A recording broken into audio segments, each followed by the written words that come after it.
In a hospital room on Long Island, far from the dry hills where she was born, an old woman lay still. Outside, the January light fell across the floor, the same pale light that had once crossed a schoolroom in a narrow Indian valley, a lifetime and a whole continent away. She had carried that valley with her through 40 years of exile, through France and Italy, through Brazil and Mexico, and a dozen rented rooms. Now the room was quiet. A friend sat near the bed. The poet did not speak. They would carry her home to Chile 9 days later, and the whole country would stop to grieve. But that is the end, and we are not there yet. To understand why a nation wept for her, you have to go back to the beginning, to a child who talked to almond trees. So let us begin where she began. In the year 1889, in a town called Vicuna, in the Elqui Valley of northern Chile, a slash of green between bare mountains, a river running through it. This is where the story starts. Her name then was Lucila Godoy Alcayaga. The name Gabriela Mistral would come much later, like a second life.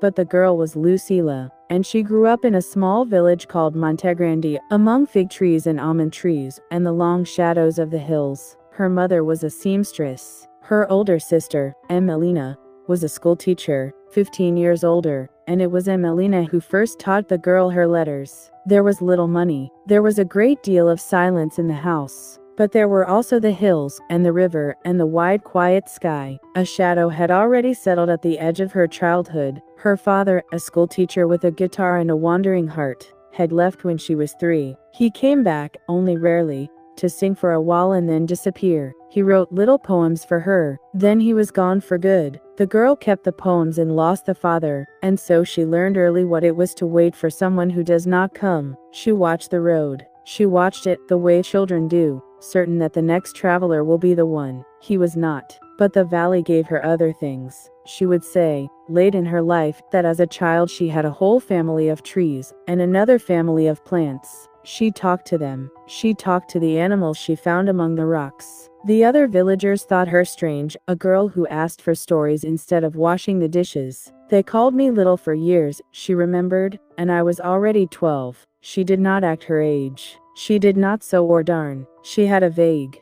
faraway look in her eyes. She wanted poems, and she spoke, even then, in a kind of rhyme. Her grandmother read to her from the Bible, the Psalms of David most of all, and made her learn them by heart. The girl would carry those rhythms her whole life. When she wrote, decades later, the old cadences of scripture were still there, under the words, like water under stone. She was happy in Montegrande. She would say so plainly. Years later, with a kind of ache, I was happy until I left Montegrande, and then I was never happy again. It is a hard thing to say about one's own life. She said it without drama, the way you might mention the weather, for she had to leave.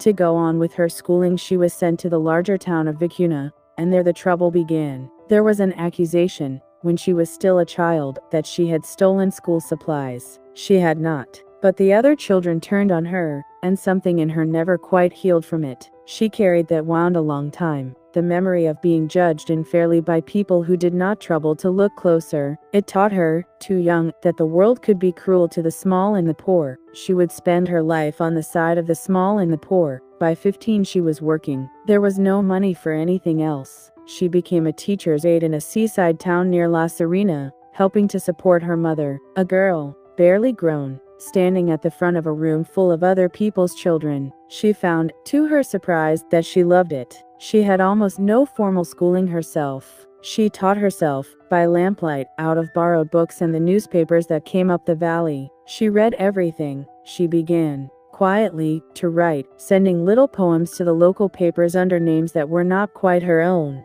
No one reading those first poems could have known what was coming. A teacher's aide in a dusty town, signing verses she half hid behind invented names. The valley slept around her, the way valleys do before everything changes. In 1906, when she was 17, she met a young man named Romelio Arida. He worked on the railway. He was handsome and well-liked, and for a time there was something between them. A closeness, the kind of thing a young person carries like a lit candle, certain it will not blow out. But it did not last. The two of them drifted apart, the way the young so often do, with plans unspoken and time assumed to be endless. She went on to her teaching. He went on to his life. Each of them, surely, expected that there would be more time. There is a particular grief in the things we leave unfinished, believing we can finish them later. Then, in 1909, Romelio Areta took his own life. He was young. The reasons were his own, tangled in troubles that had little to do with her, but the news reached Lucila like a stone through a window. The man she had once loved was gone, and there would be no setting it right, not ever. She did not speak of it much, but something in her changed. The young woman who had watched the road for her father now had another absence to carry, heavier than the first. She went on teaching. She graded papers in the evenings, and in the dark, she began to write differently. Out of that grief came the poems that would make her name. She called them the sonnets of death. She wrote them not as a girl in love, but as a woman speaking across the grave, fierce and tender at once, claiming the dead man's bones for her own keeping. From the cold niche where they put you, she wrote, I will lower you to the humble and sunny earth. They did not know I would fall asleep on it, and that we would dream together on the same pillow. These were not pretty verses.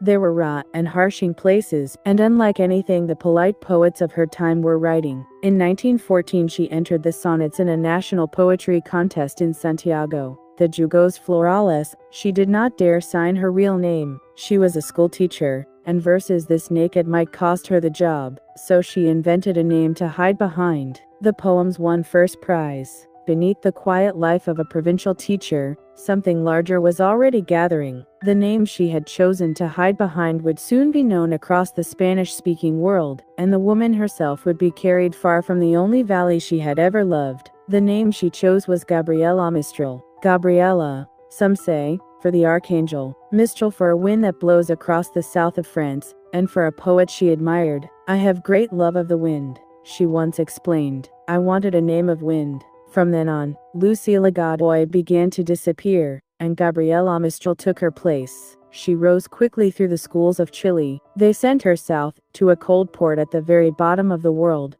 Punta Arenas, where the winters were long, and the wind never stopped. She ran a girls' school there, and she organized evening classes for workers who had no other way to learn. The far south marked her. In that bleak place, separated from everyone she knew, she wrote a set of poems about the landscape, about 3 fallen trees a woodsman had left behind. The night will come, she wrote of them. I will be with them. She had a way of finding herself in the broken and the abandoned things of the world. From the south, they moved her north again, to Temuco, in the heart of the old Indian country, and there, in that town, a thin, intense teenage boy came to her, a boy who wanted to be a poet. She read his work. She gave him books. She told him to keep going. The boy's name was Pablo Neruda. He would one day win the Nobel Prize himself, the second Chilean to do so, but that was far off.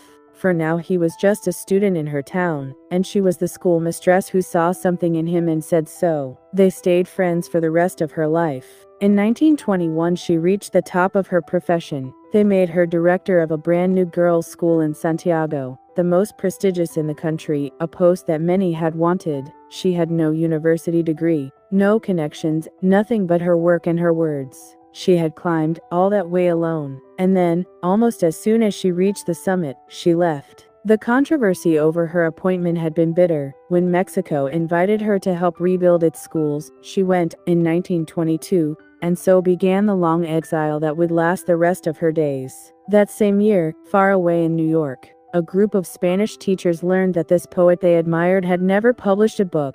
They were astonished. They gathered her scattered poems and printed them, and gave the collection a single bare word for a title: desolation. Despair. She thought she was leaving only her country for a while. She did not know she was leaving for good, that she would spend the next 30 years moving from rented room to rented room, never again living in the valley that had made her. She would carry Chile inside her instead, and write it onto every page. In Mexico she traveled the countryside, learning its villages and its peoples, helping to build a national system of schools. She came to love the place. She began to understand herself as something larger than Chilean, as a daughter of all Latin America, of its Indian roots and its mixed blood, una mestiza, she called herself.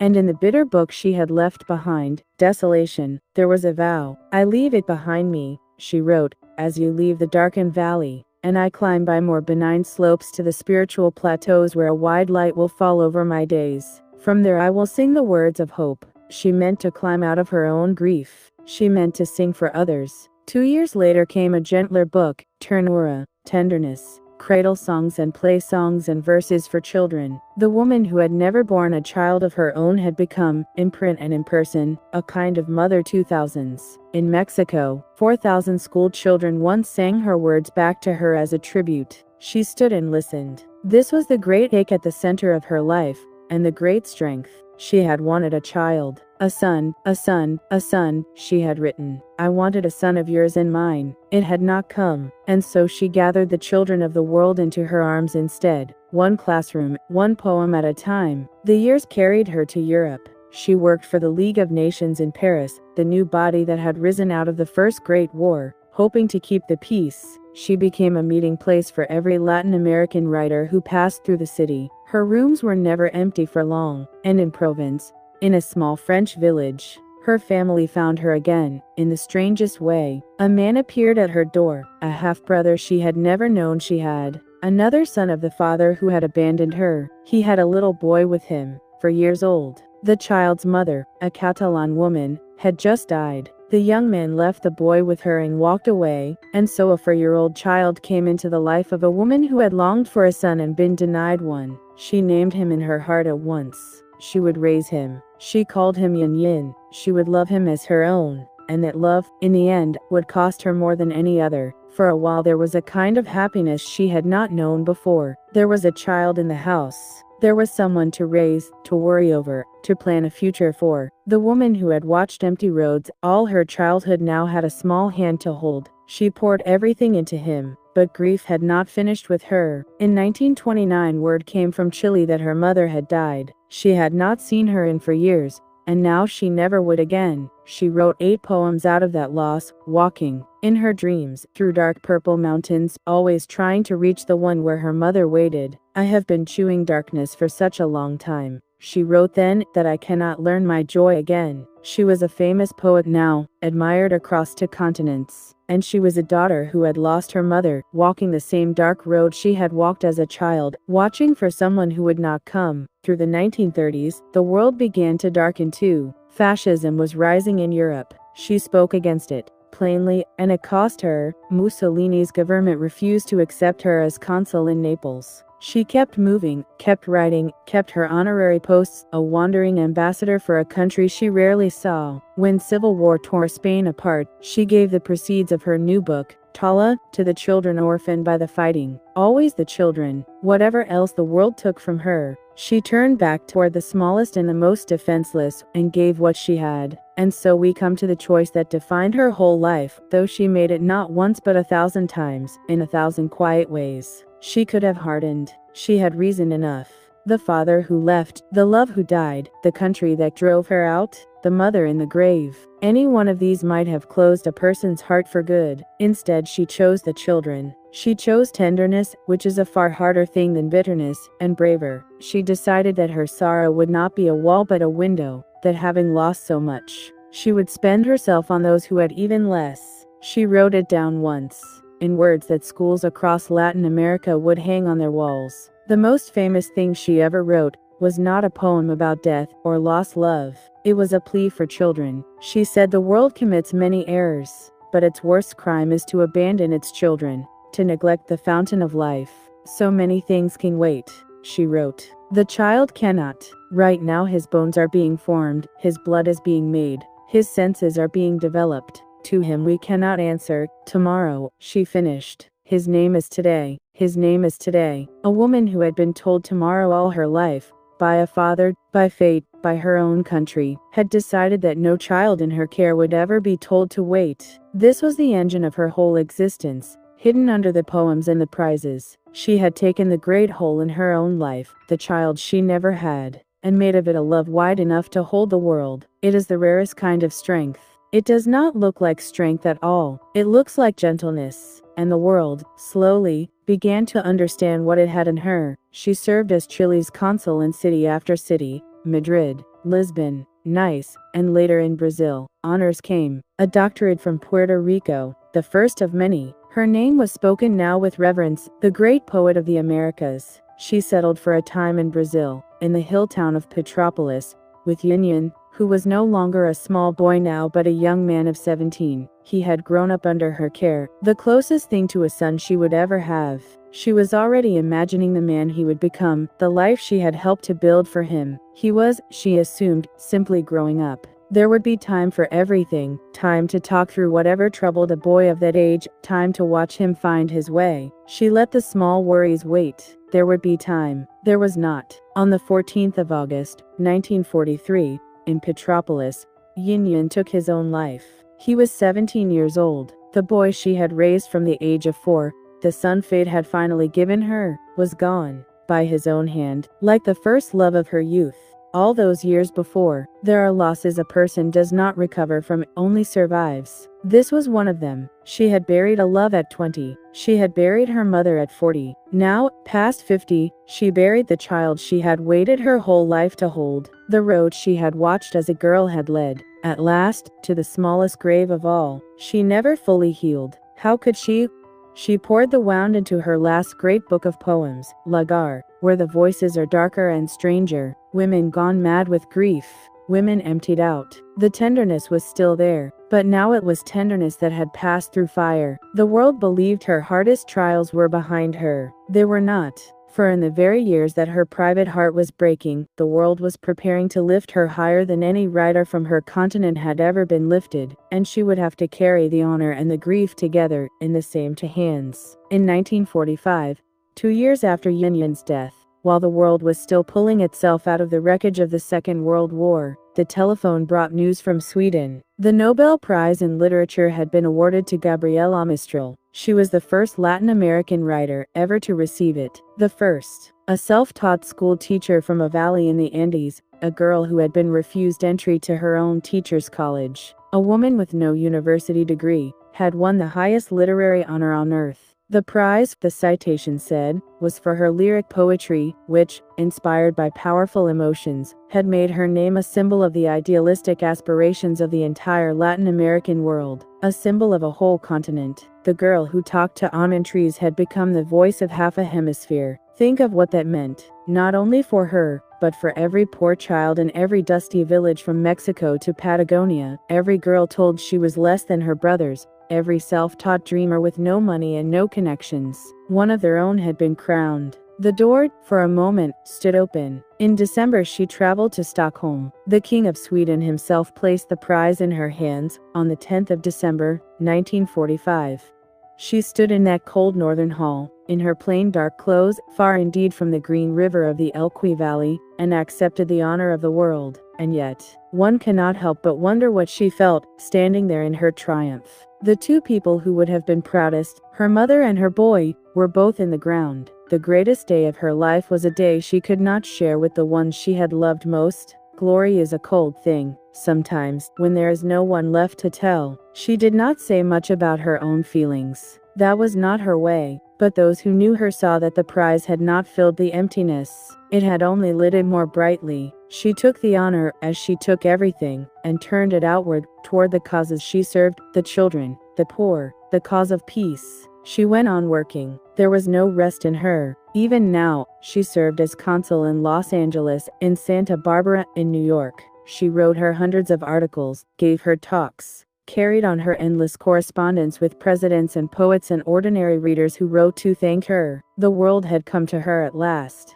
It had taken everything it had cost to get there. In 1951, her own country, which had once driven her out, gave her its National Prize for Literature. The reconciliation was slow and never quite complete. Chile had a complicated love for its great poet, claiming her glory while never quite understanding the private woman behind it. She had given her country its first immortal name. It had given her, mostly, distance. By now her health was failing. There was diabetes, and trouble with her heart. The endless travel, the years of grief, the work that never stopped, all of it had worn her down. She slowed, at last, though she never truly stopped writing. In her final year she lived quietly on Long Island, in New York. A friend and companion, Doris Dana, looked after her, edited her work, kept the world at a manageable distance. The rooms were full of papers. There was still a poem of Chile she was working on, a long poem about her own return, after death, to the valley of her birth.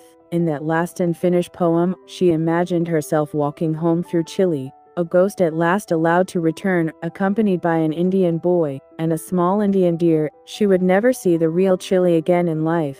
So she rode her way back to it instead, the way she had always done, turning loss into something you could hold in your hands and read aloud. She thought often, now, of Montegrande, of the fig trees and the almond trees, of the river with its two green banks, of the child she had been before the leaving and the grief, the little girl who talked to the trees and asked for stories and was happy. I was happy until I left Montegrande. It had been almost 70 years. She was already imagining, perhaps, the journey home, though not the one she meant. She had spent her life in motion, looking always for a perfect place to rest and never finding it. The valley was the only home she had ever had, and she had lost it at 11 and spent 6 decades trying to get back.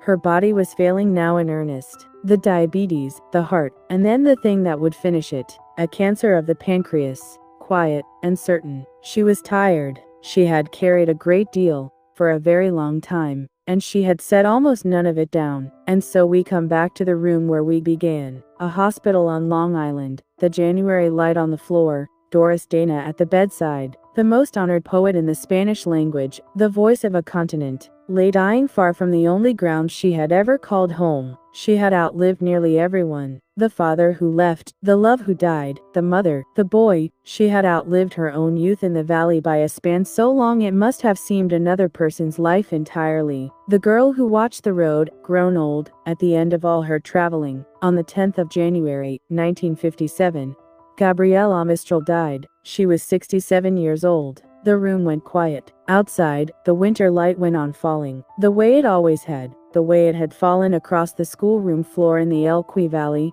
so many years and so many miles before. And then her country, at last, opened its arms.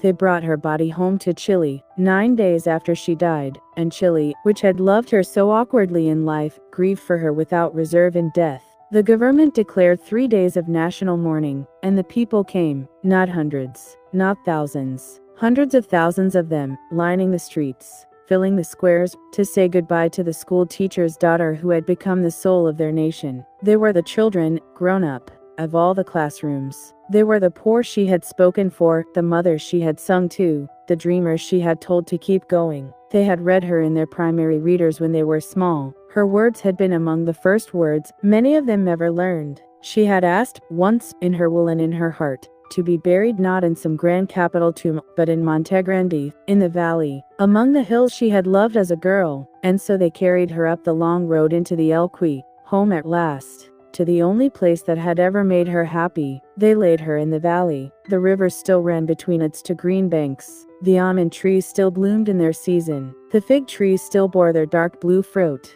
And the child who had talked to them, who had asked them for stories, came home to rest among them at the end. There is a kind of justice in it, though justice is not quite the word. She had spent her life in exile, in rented rooms, on ships and trains, carrying her country inside her because she could not live in it. And in death, they gave her back the one small corner of it she had truly loved. Her words did not die with her, they never do, with poets. The cradle songs went on being sung. The plea for the children went on hanging in the schools. To him we cannot answer, tomorrow. His name is today. Generations of children grew up on her words without ever knowing the grief from which they came. For that was her secret, the thing that made her great. She did not write from happiness. She wrote from loss, from the empty cradle, and the watched road, and the graves of everyone she loved. And she turned all of it, somehow, into tenderness, into songs for other people's children. There is an old idea that suffering ennobles, that grief makes us kind. It is not true. Most of the time. Most often grief makes us small and frightened and turned in on ourselves. What she did was rarer and harder. She took the worst the world could do to a person and answered it, again and again, with gentleness. She had every reason to be bitter, and she chose tenderness. She had every reason to give up on the world, and she spent her life trying to save its children. She had every reason to grow hard, and instead she grew, somehow, more open, like a valley that holds the river, no matter how the mountains press around it. The girl who was accused of stealing and never forgot the cruelty of it grew up to defend every small and wrongly judged person she could find. The girl whose father vanished spent her life making sure no child in her care was ever told to wait until tomorrow. The young woman who lost her first love wrote poems so fierce and true that they crossed a continent. The daughter who lost her mother sang lullabies to 4,000 strangers' children. And the woman who lost her boy, her Yin, the only son she ever had, went on, somehow, loving the children of the world until the day she died. That is the shape of her life, if you stand back far enough to see it. Loss and then tenderness. Loss and then tenderness. Over and over, the same hard turning, the same refusal to let grief have the last word. She is on the money in Chile now, her face on the 5,000 peso note, passed from hand to hand every day by people who may not remember the whole story. A nebula in the sky bears her name, a copper mine, 100 schools. The honors went on long after she could feel them. But the honors are not the point, and she knew it better than anyone. The point was always the child. The point was always the small one, the poor one, the one no one was waiting for. The point was to be, for someone, the traveler who finally comes up the road. If you go to Montegrande today, you can stand where she is buried. In the valley, under the same sky she watched as a girl. The hills are the same. The river is the same. The light falls the way it always fell. And it is easy, there, to imagine the strange child she was, talking to the almond trees. She had asked, in one of her last poems, only to come home, to walk the length of Chile one more time, even as a ghost, even in a poem, with an Indian child beside her, and a small deer at her heel. She rode her way home because no other road was open to her, and then they carried her home for real. Picture her there now, if you like. Not the famous poet in the cold hall in Stockholm, not the consul, not the laureate, not the face on the banknote. Picture the girl in the valley, before all the leaving and the loss, happy among the trees, asking the world for a story. The world gave her a hard story. It took her father and her first love, her mother and her son. It made her wander far from home for 40 years. And out of that hard story she made something soft and lasting, made it for the children. Made it out of nothing but grief and will. We do not always get to choose what happens to us. She did not choose any of her losses, but she chose, every single day, what to do with them. She chose to turn outward instead of in. She chose to give instead of guard. She chose the children. She chose tenderness. And perhaps that is why, all these years later, her words are still in the schools, and her face is still on the money, and the valley still keeps her bones. Not because she won a prize, though she did, but because she showed an entire continent that a broken heart can still be a generous one. The river still runs through the Elqui Valley, between its two green banks. The almond trees still bloom, and somewhere in the white pages of the school readers, a child is learning, for the first time, that there are some things that cannot wait, that the child cannot wait, that his name is today. She lived 67 years, and lost almost everyone, and was happy, by her own account, only as a girl in a green valley. But she gave the world her tenderness, and the world has not let go of it yet. The light still falls across the valley where she sleeps, and the children are still singing her songs. Thank you for staying with us through the life of Gabriela Mistral. If her story moved you, perhaps consider subscribing to the channel, and leaving a small mark of approval, if you wish. The bell, if you turn it on, will let you know when the next story begins. We have many more lives to share with you, in the weeks to come. Until then.